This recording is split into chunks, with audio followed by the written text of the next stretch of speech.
नमस्कार और the deep dive में आपका स्वागत है। आज है गुरुवार 16 अक्टूबर 2025 और हमारे सामने है भारतीय बिजनेस और फाइनेंस की दुनिया से आई ताज़ा खबरों और आंकड़ों का एक तरह से पूरा ज़ख़ीरा। कंपनियों की तिमाही नतीजे आ रहे हैं, बड़े सौदे हो रहे हैं और बाजार में भी काफ़ी हलचल है।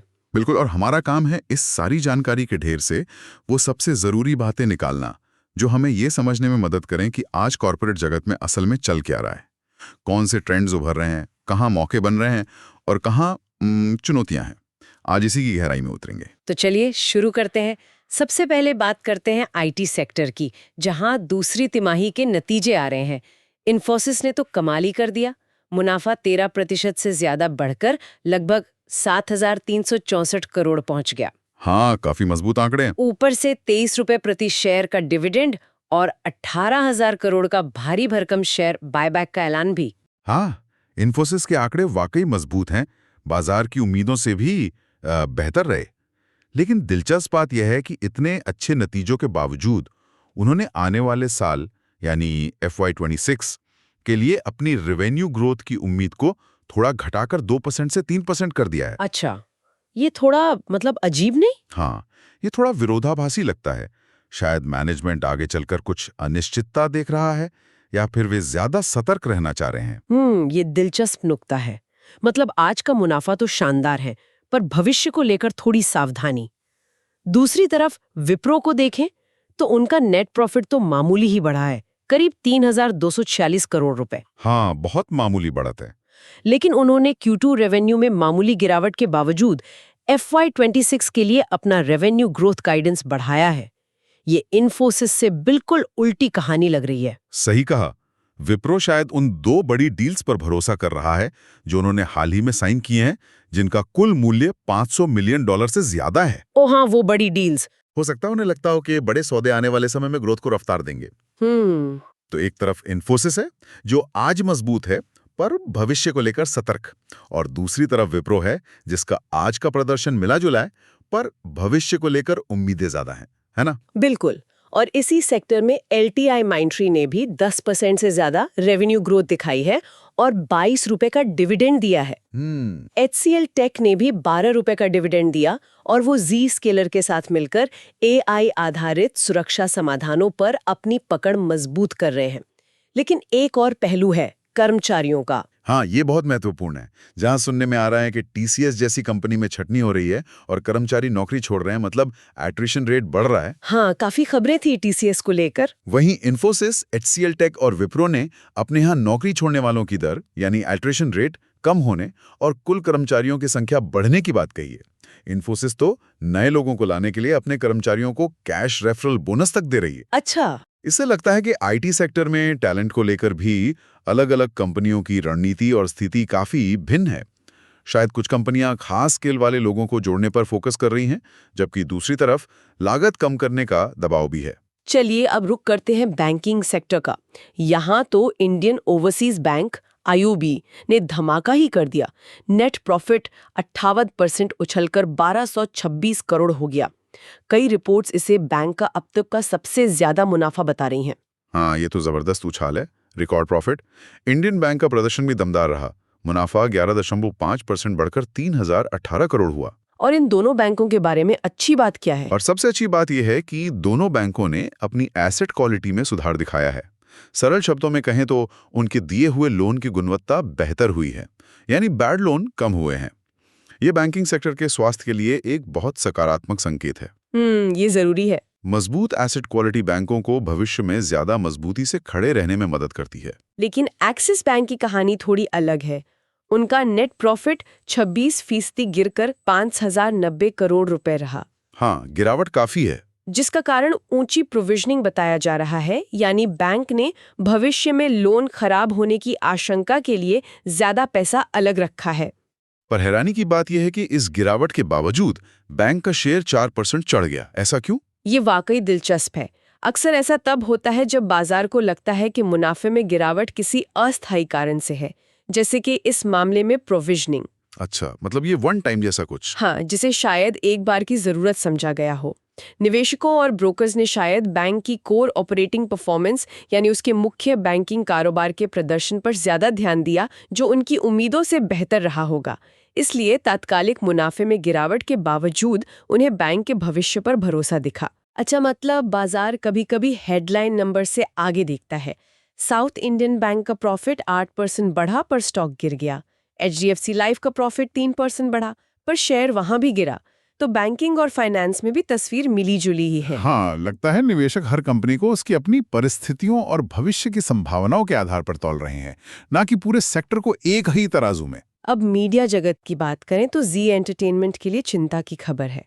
उनका मुनाफा 60% से ज्यादा गिरकर सिर्फ 76.5 करोड़ रुपए रह गया। ओह, ये तो बहुत बड़ी गिरावट है। वजह बताई जा रही है विज्ञापन पर होने वाले खर्च में कमी।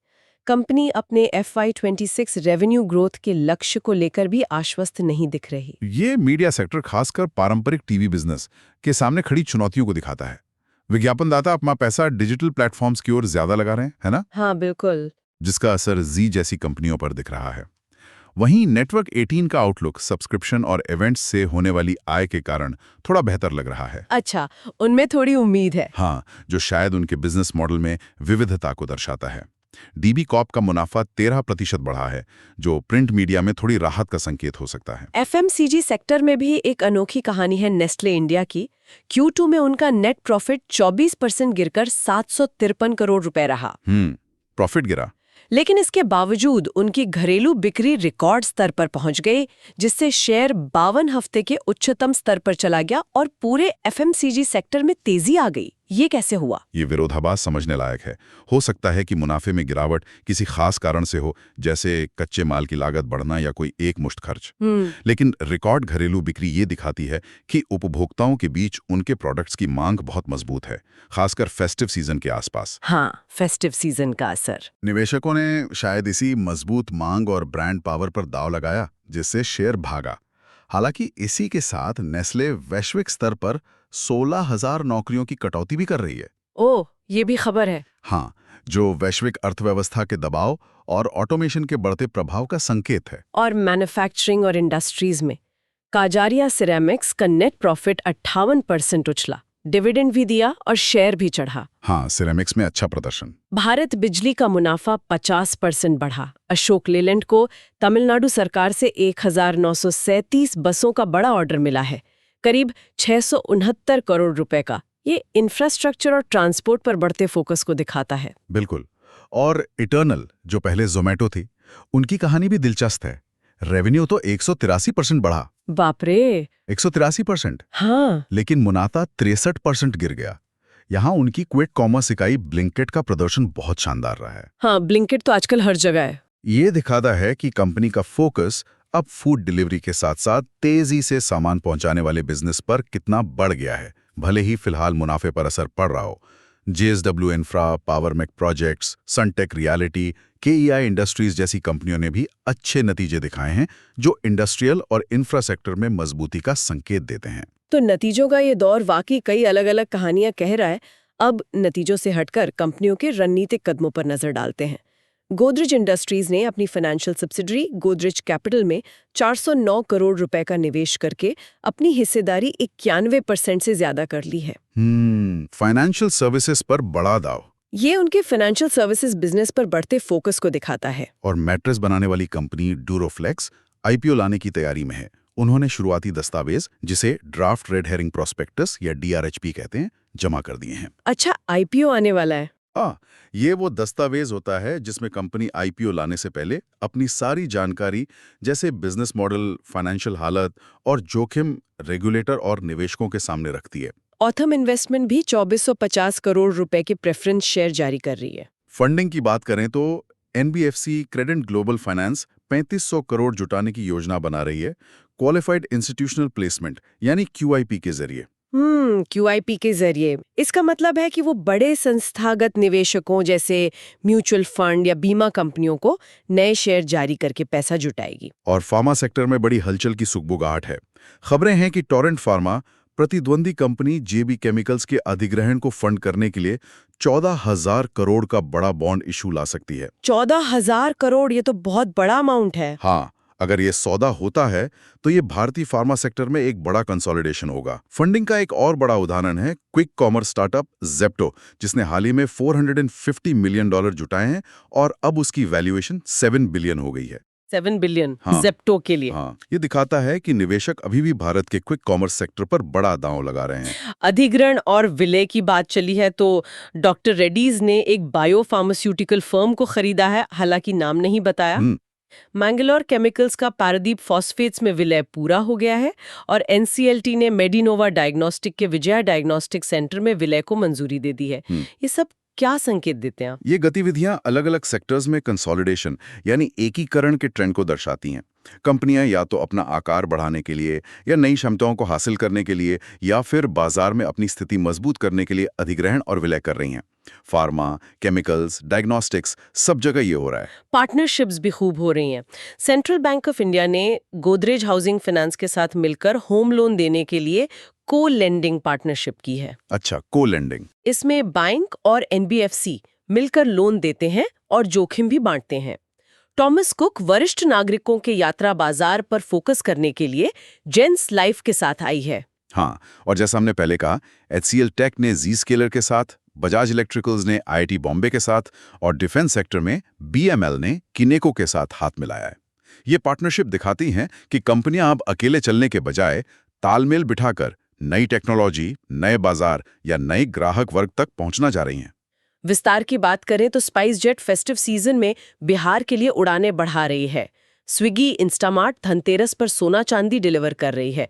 ये क्विक कॉमर्स का एक नया आयाम है। सोना चांदी इंस्टामार्ट पर, वाह। हाँ, ब्रोकरेज फर्म FIRS रिटेल निवेशकों के लिए स्पेशलाइज्ड इन्वेस्टमेंट फंड्स SIFs लाई है, जो म्यूचुअल फंड और PMS के बीच का एक नया निवेश उत्पाद है। ओके, SIFs और ओला इलेक्ट्रिक ने ओला शक्ति नाम से भारत का पहला घरेलू बैटरी एनर्जी स्टोरेज सिस्टम यानी BESS लॉन्च किया है। ओला शक्ति। हाँ, BESS ये देश की ऊर्जा जरूरतों और खासकर रिन्यूएबल एनर्जी को स्टोर करने के लिहाज से एक बड़ा कदम हो सकता है।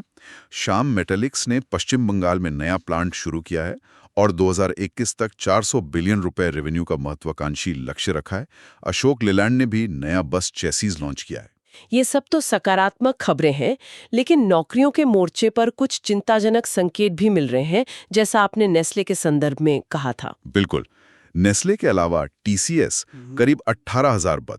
18,000? हाँ, Amazon 15% workforce, Google, Accenture, Salesforce, Microsoft 17,000 plus पद। कई बड़ी वैश्विक और भारतीय कंपनियों ने हजारों की संख्या में नौकरियों में कटौती की घोषणा की है। इसके पीछे कई कारण बताए जा रहे हैं। वैश्विक आर्थिक मंदी का डर, आर्टिफिशियल इंटेलिजेंस AI के कारण भूमिकाओं का बदलना और कंपनियां अपनी लागत कम करके ज्यादा कुशल बनना चाह रही हैं। ये एक बड़ा ट्रेंड है जिस पर नजर रखनी होगी। ये वाकई चिंता की बात है। हालांकि नियुक्तियों में एक बड़ी खबर hyundai मोटर इंडिया से है। तरुण गर्ग उनके नए MD और CEO बने हैं और वो इस पद पर पहुंचने वाले पहले भारतीय हैं। हाँ, ये बहुत अच्छी खबर है। भारतीय टैलेंट के लिए एक महत्वपूर्ण उपलब्धि। बिल्कुल। सैनोफी कंज्यूमर हेल्थ केयर और LIC हाउसिंग फाइनेंस में भी नई नियुक्तियां हुई हैं। अब जरा बाजार और अर्थव्यवस्था की बड़ी तस्वीर पर नजर डालते हैं। निवेश की बात करें तो मोतीलाल ओसवाल का अनुमान है कि सोना $4,500 प्रति ऑन्स और चांदी $75 प्रति ऑन्स तक जा सकती है। $4,500 सोना और $75 चांदी, ये तो बहुत ऊंचे लक्ष्य हैं। हाँ, चांदी की हालिया तेजी पर तो बहस भी छिड़ी है कि क्या ये बस एक हवा का बुलबुला है या एक लंबे चलने वाले बुल रन की शुरुआत। सोने चांदी की इन बढ़ती कीमतों और उनमें बढ़ते ट्रेड वॉल्यूम का सीधा असर multi commodity exchange of India यानी MCX के स्टॉक पर भी पड़ा है, जो रिकॉर्ड ऊंचाई पर पहुंच गया है। हाँ, फेस्टिव सीजन का असर भी साफ दिख रहा है। Amazon पर गेमिंग कंसोल पर छूट है। लोग होम लोन की ब्याज दरों पर नजर रखे हुए हैं। हाँ, होम लोन रेट्स तो हमेशा चर्चा में रहते हैं। और इंश्योरेंस के पेमेंट में पिछले साल के मुकाबले 35% की भारी बढ़ोतरी हुई है, जिसमें UPI का दबदबा कायम है। करीब 53% पेमेंट UPI से हो रहे हैं। 53% UPI से, वाह। रियल एस्टेट में एक नया ट्रेंड जोर पकड़ रहा है, ग्लोबल कैपेबिलिटी सेंटर्स यानी GCCs की मांग। हाँ, GCCs। ये विदेशी कंपनियों के भारत में स्थित ऑफिस होते हैं जो टेक्नोलॉजी, R&D या बैक ऑफिस सपोर्ट जैसे काम करते हैं। ICRA का अनुमान है कि अगले 2 साल में ये GCCs भारत के टॉप 6 शहरों में 5-5.5 crore square feet office space lease पर ले सकते हैं। 5.5 करोड़ स्क्वायर फीट, ये तो ऑफिस स्पेस की कुल मांग का लगभग 40% होगा। हाँ, ये भारत के लिए बहुत बड़ी बात है। ये दिखाता है कि विदेशी कंपनियां भारत को सिर्फ सस्ते लेबर के हब के तौर पर नहीं बल्कि टैलेंट और इनोवेशन के सेंटर के रूप में देख रही हैं। इससे न सिर्फ रियल एस्टेट सेक्टर को बूस्ट मिलेगा बल्कि हाई स्किल्ड जॉब्स भी पैदा होंगी। इसी सेक्टर से सेंचुरी रियल एस्टेट ने भी Q2 में 1000 करोड़ रुपए से ज्यादा की रिकॉर्ड बिक्री दर्ज की है। रियल एस्टेट में अच्छी रौनक है। एनर्जी सेक्टर में भारत सरकार ने रूस से तेल खरीदने पर अमेरिका के सवालों के बीच अपना रुख साफ किया है। प्राथमिकता उपभोक्ता हित और देश की ऊर्जा सुरक्षा है। हाँ, भारत ने अपना स्टैंड क्लियर किया है। MRPL सस्ते तेल के दूसरे स्रोत ढूंढ रही है और NTPC आंध्र प्रदेश में सस्टेनेबल एविएशन फ्यूल यानी SAF बनाने का प्लांट लगाने के लिए बोलियां मंगवा रही है। SAF विमानों के लिए एक क्लीनर ईंधन विकल्प है और ये कदम भारत के नेट जीरो लक्ष्यों की ओर एक प्रयास है। ये बहुत जरूरी कदम है एविएशन सेक्टर के लिए। रेगुलेटरी मोर्चे पर भी काफी एक्शन है। सेबी ने इंडियन एनर्जी एक्सचेंज IEX मामले में इनसाइडर ट्रेडिंग के आरोपों पर कड़ी कार्रवाई करते हुए 8 संस्थाओं से 173 करोड़ से ज्यादा वसूलने का आदेश दिया है। 173 करोड़ सेबी एक्शन में है। हाँ, आरोप है कि उन्होंने ऐसी जानकारी के आधार पर पैसे कमाए जो आम निवेशकों के पास नहीं थी। GST विभाग ने इनोवा, कैपटैब और फिनोलिक्स केबल्स पर करोड़ों के नोटिस भेजे, जबकि SBI कार्ड्स को एक मामले में राहत मिली है। इंडसइंड बैंक मामले में EOW की जांच जारी है। ये सब दिखाता है कि रेगुलेटर्स बाजार में गलत कामों को लेकर कितने सख्त हैं। बिल्कुल, और बाजार में आज कई कंपनियों जैसे PB fintech, persistent, trend, Bajaj finance, Adani power, ITC, Kotak bank, Adani ports में बड़ी ब्लॉक डील्स भी हुई। हाँ, काफी सारी ब्लॉक डील्स हुई हैं आज, जो बड़े निवेशकों की सक्रियता का संकेत है। कैनरा बैंक की सब्सिडरी कैनरा रोबेको AMC की आज लिस्टिंग भी हुई। हाँ, ये ब्लॉक डील्स दिखाती हैं कि बड़े फंड्स कुछ खास स्टॉक्स में या तो अपनी हिस्सेदारी बढ़ा रहे हैं या घटा रहे हैं, जो बाजार की दिशा पर असर डाल सकता है। तो आज की इस पूरी चर्चा को समेटें तो साफ है कि भारतीय कॉर्पोरेट जगत में एक साथ बहुत कुछ चल रहा है। Q2 नतीजे सेक्टर्स में अलग अलग प्रदर्शन दिखा रहे हैं। IT में मिला जुला रुख है, बैंकिंग मजबूत दिख रहा है, पर मीडिया और कुछ FMCG कंपनियों पर दबाव है। बिल्कुल। इसके साथ ही कंपनियां सिर्फ नतीजों पर ही नहीं बैठी बल्कि भविष्य के लिए रणनीतिक कदम उठा रही हैं। चाहे वो पैसा जुटाना हो, दूसरी कंपनियों को खरीदना हो, नई पार्टनरशिप करनी हो या नए बाजार में उतरना हो। वैश्विक स्तर पर नौकरियों में कटौती एक चिंता का विषय है, लेकिन भारत में GCCs का बढ़ना और फेस्टिव सीजन की रौनक उम्मीद भी जगाती है। रेगुलेटरी सख्ती भी बढ़ रही है। रेगुलेटरी एक्शन, क्या ये सब मिलकर किसी गहरी आर्थिक बदलाव या भविष्य के किसी बड़े ट्रेंड की तरफ इशारा कर रहे हैं? ये सोचने वाली बात है। क्या ये सिर्फ सामान्य कारोबारी उतार चढ़ाव है या फिर हम अर्थव्यवस्था में कुछ बुनियादी बदलाव देख रहे हैं? जैसे क्या टेक्नोलॉजी और AI वास्तव में नौकरियों के स्वरूप को बदल रहे हैं? क्या कंपनियां तेजी से ग्रीन एनर्जी और घरेलू मैन्युफैक्चरिंग की ओर बढ़ रही हैं? क्या बाजार में बड़ी मछलियों द्वारा छोटी मछलियों को खाने यानी कंसोलिडेशन का दौर तेज हो रहा है? इन बिखरे हुए बिंदुओं को जोड़कर कौन सी बड़ी तस्वीर उभरती है, ये देखना दिलचस्प होगा। इसी विचार के साथ आज के लिए बस इतना ही। अगले विश्लेषण तक जुड़े रहिए।